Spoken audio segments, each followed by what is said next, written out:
আজ বানাবো ডাল বড়া। তো কিভাবে বানাচ্ছি শুরু থেকে শেষ অবধি পুরো ভিডিওটা দেখবেন।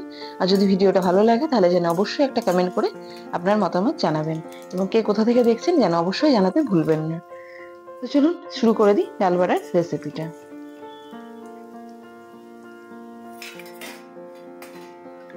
তো ডাল বড়া বানানোর জন্য আমি নিয়ে নিয়েছিলাম হচ্ছে ছোলার ডাল। এটাকে আমি প্রায় 200 গ্রাম মতো নিয়ে নিয়েছি, এবং এটা ভিজিয়ে রেখে দিয়েছিলাম প্রায় 1 ঘন্টা মতো। তো দেখুন ডালটাকে আমি এরকম একটা পাত্রের মধ্যে নিয়ে নিয়েছি, এবং 1 ঘন্টা ভিজিয়ে নেওয়ার পরে এটাকে দেখতে ঠিক এরকম টাইপের হয়েছে। এবার পুরো ডালটাকে নিয়ে আমি কিন্তু পেস্ট করে নেব। তো একটা মিক্সি জারের মধ্যে আমি নিয়ে নিয়েছি ভেজানো ডালটাকে।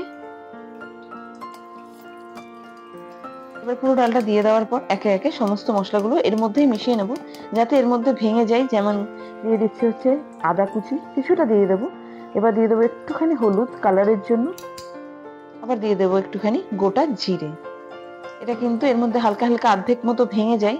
আর ডালটাও কিন্তু মিহি পেস্ট হবে না, হালকা দরদরা হিন্দিতে যেটা বলে, বা হালকা যেটা একটু একটু গোটা দানাও থাকবে ছোলার ডালের, সেরকম ভাবে পেস্ট করে নিতে হবে। তো দেখুন এটাকে বেটে নিয়ে আমি একটা পাত্রের মধ্যে নিয়ে নিচ্ছি।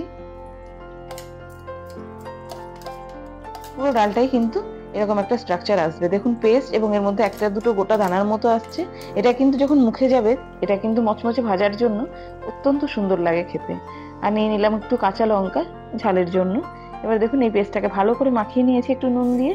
এবার এটাকে গরম তেলের মধ্যে জাস্ট, আর কিচ্ছু নেই, এরকম করে অনেক কটা ছেড়ে দিতে হবে। এবার ছেড়ে নিয়ে জাস্ট উল্টো পাল্টা করলেই কিন্তু আপনার বিকালবেলার স্ন্যাক্স কিন্তু রেডি হয়ে যাচ্ছে। যদি চান এটা বিকালবেলা কেন দুপুরবেলাতেও খেতে পারেন, যে কোনো সময় এটা ট্রাই করতে পারেন। তো ভিডিওটা কেমন লাগলো শুরু থেকে শেষ অবধি অবশ্যই জানাবেন, এবং বাড়িতে অবশ্যই এটা অনেকে বানান। তো যদি আমার ভিডিওটাও ভালো লেগে থাকে বা দেখছেন, তাহলে যেন অবশ্যই আপনার মতামত জানাতে ভুলবেন না, এবং কে কোথা থেকে দেখছেন যেন অবশ্যই জানাবেন। Thank you. সবাই ভালো থাকবেন, সুস্থ থাকবেন। তাহলে আজকে এখানেই রাখছি, আসছি নতুন একটা ব্লগ নিয়ে।